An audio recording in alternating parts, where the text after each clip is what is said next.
Pilgrims Grey Chronicles, top 3 stories of the week. The world's gone strange, but we love a good peek.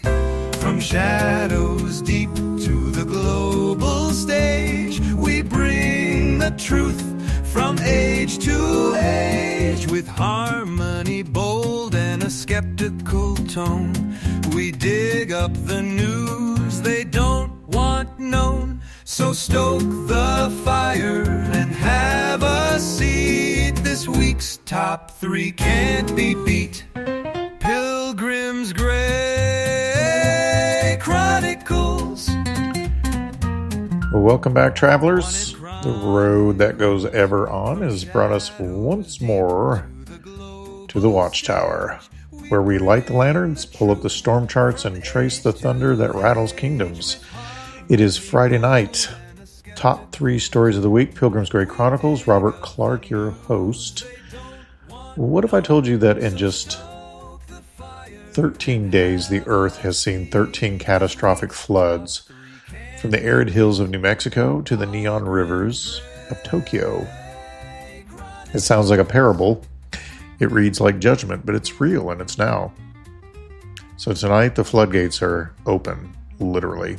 And it's not about climate, politics, or recycled sound bites. This is about patterns, ancient ones, and the signs of the sky clock are chiming louder than ever. So pour something warm, bolt the shutters, and settle in. The flood is only the beginning. So welcome to Pilgrims Grey Chronicles, folks. Friday night, top 3 stories. Number 1. Tonight's top story takes us into waters rising not just on coastlines, but in prophecy. In just 13 days, from July 4th to the 16th, our planet has seen 13 major flooding disasters across 5 continents. From Tokyo subways to Vermont streets, the message seems clear: the Earth is groaning. And whether you view it as the natural consequences of atmospheric manipulation, prophetic weather birth pangs, or judgment rolling in with thunderclouds, or some combination of all of the above, like I think, one thing is certain: this much rain this quickly is not normal. And so here are 13 flood events, each one a strange sort of drumbeat in what one meteorologist is calling the year of the flood. So, of course, the most recent, July 4th, Texas, Central Texas was hit with a catastrophic flash flood event after what forecasters called a 1,000-year storm. The Guadalupe River surged upwards of 26 feet in just 45 minutes, an almost impossible hydrological leap. Entire campgrounds were submerged in minutes, with more than 20 children temporarily unaccounted for at a summer camp in the Hunt area. Caryville and Mason went under flash flood emergency warnings. Roads were torn open, and infrastructure buckled under the weight of sudden deluge. And local emergency responders called the speed of the rise unprecedented. It happened so quickly, many residents barely had time to get to higher ground. It was a pretty crazy flood. July 6th, North Carolina. Tropical storm Chantal dumped almost 12 inches of rain in under 24 hours. The entire towns were swamped, with central North Carolina bearing the brunt. Flash flood watches turned to emergency warnings as homes and cars were swallowed by rising waters. Infrastructure in rural communities was washed away, leaving residents stranded. Several deaths were still unconfirmed at the time of the writing of the story, and emergency crews braved intense currents to reach isolated areas. Flood watchers remain in place as more rain is in the forecast. And then July 8th, New Mexico, Ruidoso. A remote mountain village became a watery tomb for at least 3 people when flash floods surged in Ruidoso. Witnesses describe walls of water rushing down the canyon roads with little warning. Entire neighborhoods were drenched in minutes, and search crews worked around the clock to find the missing. The mountainous terrain made rescue attempts dangerous. Locals said the floodwater moved with unnatural force. It came after another day of extreme heat, creating a deadly weather swing. Officials are calling it one of the deadliest floods in the recent state history. And then July 8th, Chicago, Illinois. The Windy City saw 5 inches of rain fall in just 90 minutes. Garfield Park became a flashpoint as roadways turned into rivers. City infrastructure proved incapable of handling the sudden volume. Why would they be able to? That's a lot of rain. Emergency rescues were carried out on the west side, public transit grounds to a halt as tunnels filled. Chicagoans took to social media, many asking, where did this even come from? The city's drainage system was completely overwhelmed. And then July 10th, Tokyo, Japan. Shibuya flooded as 100 millimeters of rain dropped in rapid succession. Cars in underpasses swam like boats, dodging each other in the rising tide. The Meguro River crested its flood risk threshold, triggering emergency systems. Train stations shut down as tracks flooded. Warnings of record-breaking short-duration heavy rain were issued across the Kanto Koshin region. Businesses shuttered early. Urban infrastructure once again proved no match for nature's wrath. And then July 10th in Sutton, Vermont. For the third year in a row, biblical-style flooding struck the same town on the exact same date. 5 inches of rain poured down in just a few hours. Locals now refer to July 10th as Flood Day. Streets were ripped apart. Historic buildings took damage again. Emergency teams were deployed even before rain began, anticipating the cycle. Residents are left wondering why the same day over and over again. And then July 11th, Catalonia, Spain. Torrential rain swelled the El Cardenero River, sweeping cars downriver like leaves. Homes in multiple towns were evacuated. 2 people were reported missing after being swept into the Foix River. Catalonia's emergency services launched a massive search. 71 patients were evacuated from a local hospital. Streets in Barcelona were unrecognizable, and it was no seasonal downpour. This was a deluge. July 11th, Iowa, the Quad Cities. A rare flash flood emergency was declared. Urban infrastructure collapsed as roads and homes filled with water. Emergency alerts blared across the state. Authorities warned residents to seek high ground. Trees were uprooted and power knocked out. Insurance claims skyrocketed overnight. The storm was one of the worst Iowa has seen in over a decade. July 14th, New York City. In one of the wettest hours in New York City history, water burst into the subway system. Passengers on the number 1 train stood on seats to avoid ankle-deep floodwater. Video showed torrents gushing down the station stairs. The MTA admitted its system was overwhelmed. Rainfall exceeded almost 2 inches in under an hour. Sewer systems backed up instantly. It was infrastructure panic in real time. And then July 14th, Tampa Bay, Florida. A confirmed tornado touched down amid the chaos. Up to 12 inches of rain fell in a matter of hours. Plant City was among the hardest hit, submerged under feet of water. Doppler radar confirmed the 1-in-1,000-year flood status. Streets were gutted. Homes saw waters rise up the floorboards. Many called it the worst local flooding in living memory. July 15th, Moscow, Russia. A month's worth of rain dumped in less than 2 hours. Roads, parking garages, and subways turned into canals. Videos showed cars submerged up to their roofs. Authorities struggled to redirect traffic. No casualties reported, thank God, but infrastructure damage was widespread. Some call it a freak event. But in July 2025, freak seems to be becoming the new normal. And then also July 15th, North Carolina, again. Just days after its previous flood, the state was hit again. Burlington, Mount Airy, and Greensboro took the brunt. Sinkholes opened in downtown districts. Roads collapsed under waterlogged pressure. Emergency crews responded nonstop for 48 hours.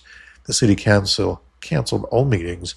Locals said the city hadn't seen flooding like this in decades.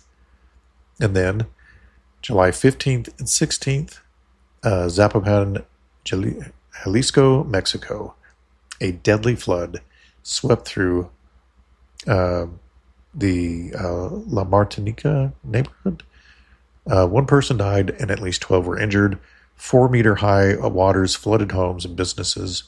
For those of you wondering, that's roughly 12 feet. Officials said it was the worst urban flood in 12 years. Video showed people climbing rooftops to escape. The flood hit in the middle of the night. Residents said they had little to no warning. So that's 13 disasters in 13 days, and more storms are brewing, and the Gulf Coast states are bracing for the next one. If you still think all of this is a coincidence, well, we invite you to keep watching the Watchtower because the storm doesn't end there. I don't think these are coincidences. I think weather tampering has completely screwed everything up. Hell, the weather forecasters can't keep anything straight. I'll get up in the morning, I'll look at the next 2 to 3 days to see the weather because I used to be able to rely upon my weather app and weather reporting. And then by the end of the day, what looked like 3 sunny days in a row suddenly has become rain and storms, all the rest of the week. And the funny thing is I could check 2 days later and the storm turns into sunny weather again. It's like we may as well all just stick our heads out the window to figure out what the weather is going to be because they can't figure it out anymore. And then let's move on to our story 2. The Ring of Fire is stirring. So tonight we shift our gaze from floodwaters to fault lines, from rising tides to rupturing crust. Our second story takes us into the seismic chaos erupting along the infamous Ring of Fire, where over the last several days the ground itself seems to be groaning. It began with a sharp jolt on July 16th when a 7.2 magnitude earthquake struck near Sandpoint, Alaska. And it rocked the seafloor, triggering tsunami warnings and shook the nerves of a region already familiar with tectonic trauma, right? But that's just the beginning. Within the same week, there were tremors rumbled in Japan, Taiwan, Indonesia, and even southern Chile. Volcanoes in Mexico and Mount Ibu in Indonesia began coughing smoke and ash into the sky. In Yosemite National Park, there were reports of strange animal behavior and increased geothermal pressures have triggered whispers, is something building beneath America's beloved wilderness? Now, I know some of you, like myself, have probably heard 2 stories going on. Like there are people filming bears, mountain lions, different creatures leaving the area. Of course, the government officials are all saying this is normal behavior. But the local people are saying, no, this is really odd. So I don't know who to believe. But I guess since most animals leave an area like that within 72 hours of an earthquake or this kind of activity, I don't know, maybe it's they can smell or sense or something going on under the ground. Who knows? I'm not an animal. I just know that oftentimes there's odd behavior amongst the animal kingdom before a disaster strikes. So we'll see. So, again, some might see coincidence, others might see pressure release. But, here we look for patterns, right? In Pilgrims Grey Chronicles, we look for patterns.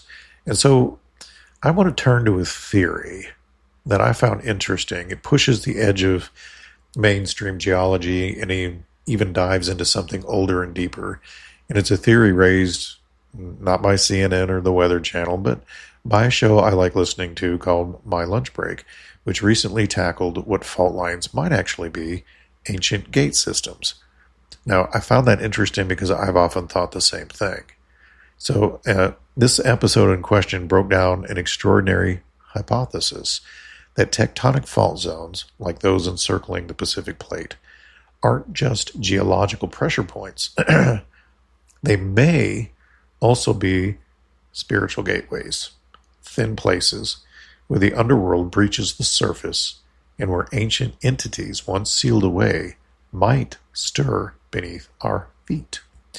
So let's just consider the data.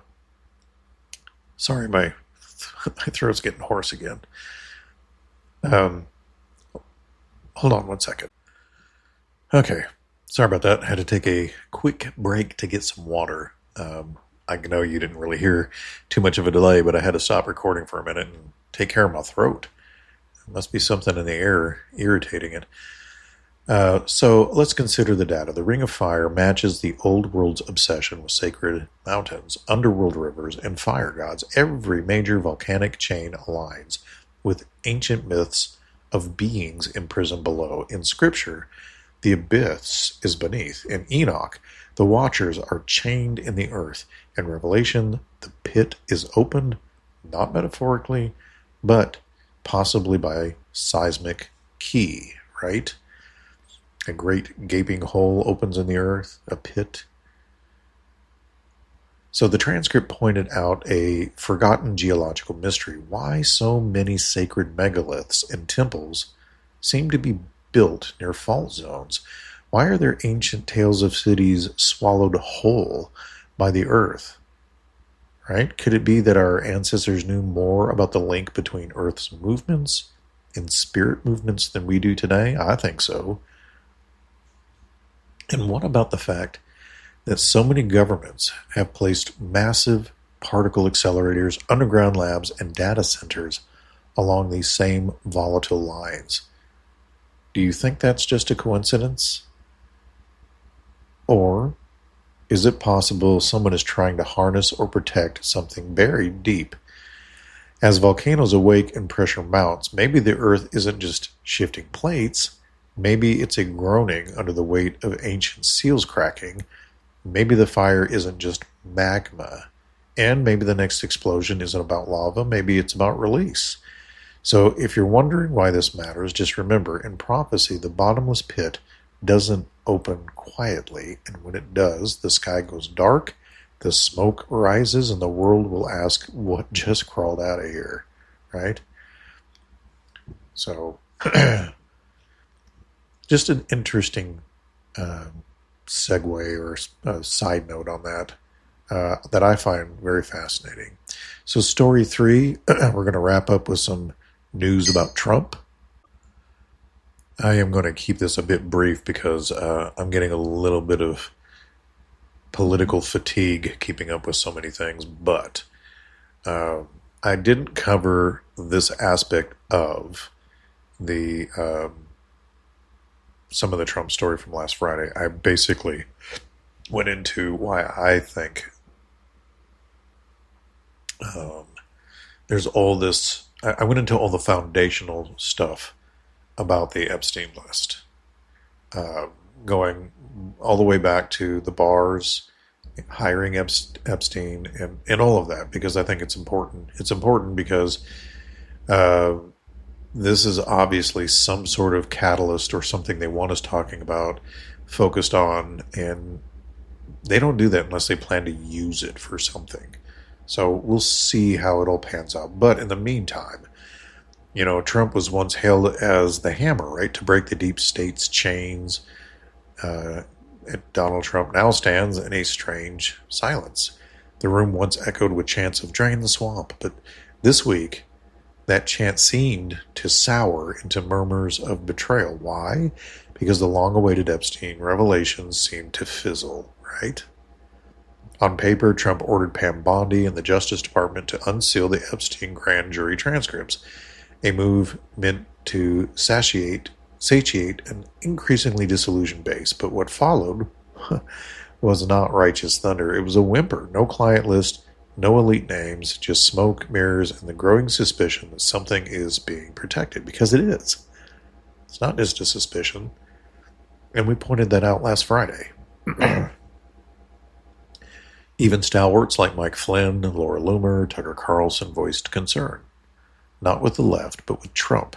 And some say he's hedging. Now, before you say anything, I don't trust any of those people either.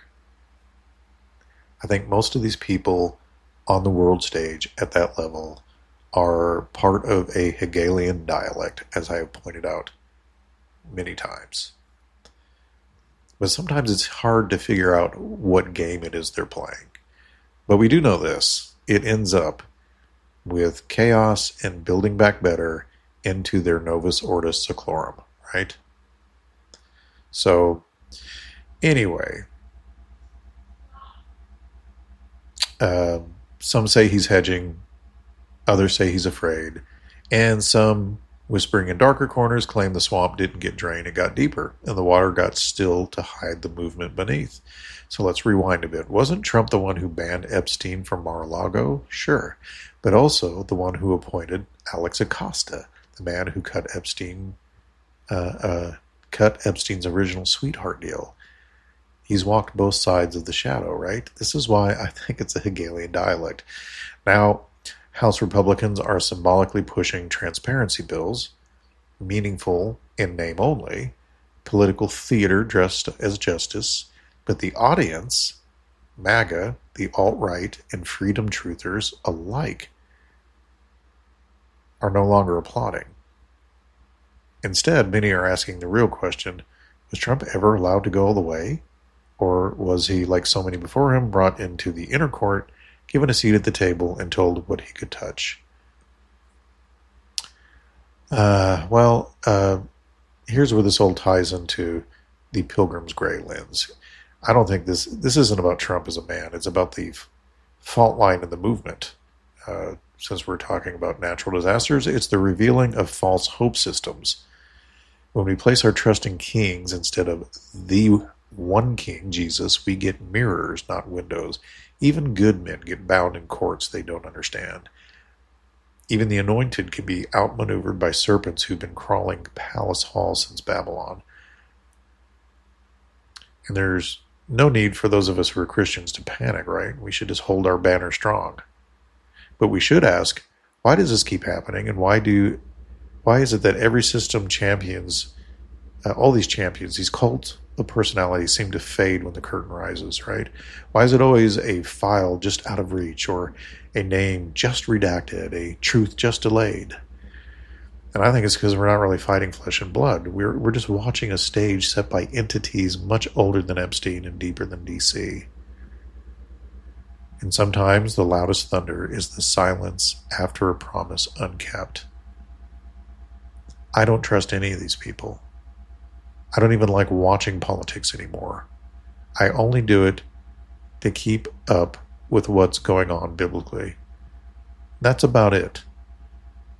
Because I don't think you can trust a word that comes out of any politician's mouth.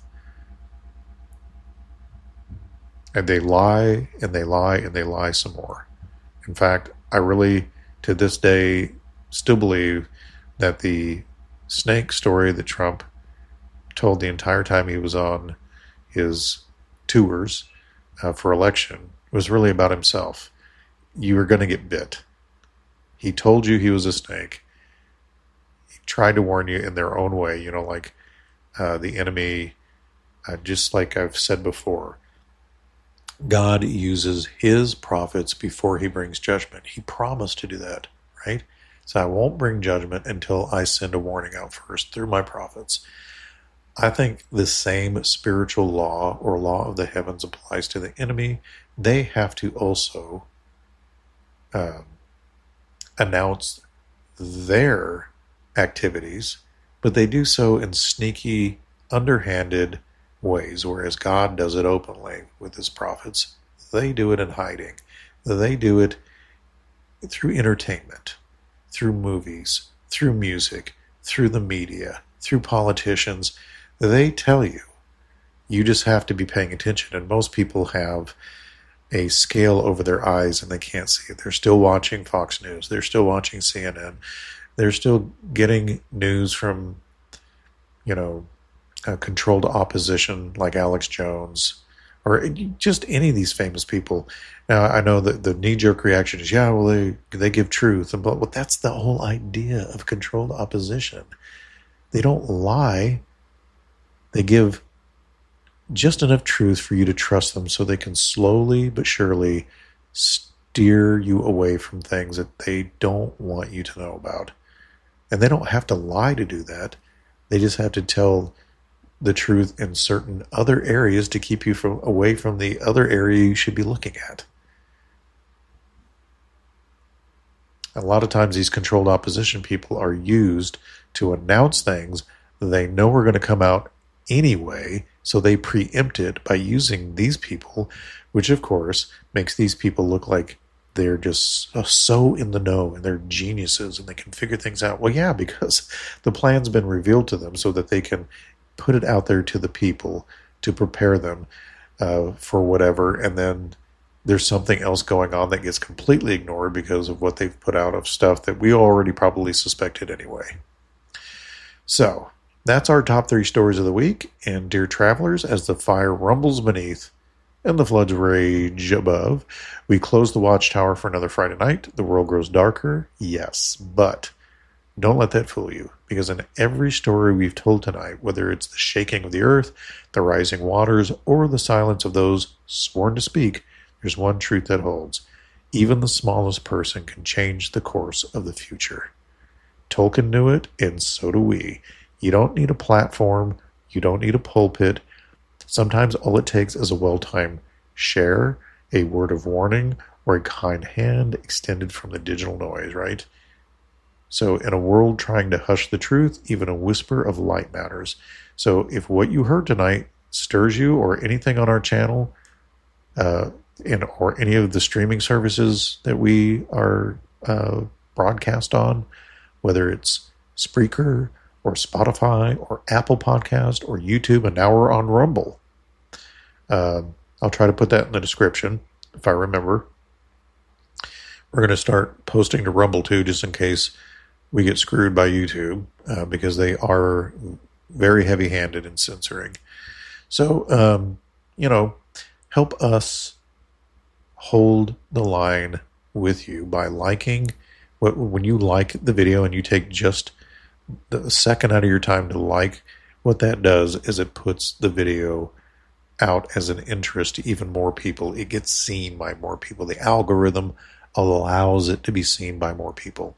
And it just takes you 1 second to like it. And then if you share it, that's even a bigger thing. You find a place to share it. You don't have to share it with somebody else on YouTube. You can send it in an email, send it in a text. If you're on Facebook, share it to your Facebook wall. If you don't want to share it to your Facebook wall, maybe in a comment section where one of the topics we discuss comes up, feel free to share the video anywhere you want. We appreciate it. And of course, subscribe, to the YouTube channel, to the Rumble channel. Once I do that, we're also going to be eventually doing a Facebook. I just have to find time to do all these things. And so once that's all out there, feel free to join us and subscribe to those as well. Spread these things to people who are still half asleep, right? You know who they are. You know who we're talking about. Because small deeds, when multiplied, hold back great evil. Do they not? And so from all of us here at Pilgrims Grey Chronicles, have a good night, an awesome weekend, and may your feet find the road that goes ever on, folks. Let's rock it into the weekend.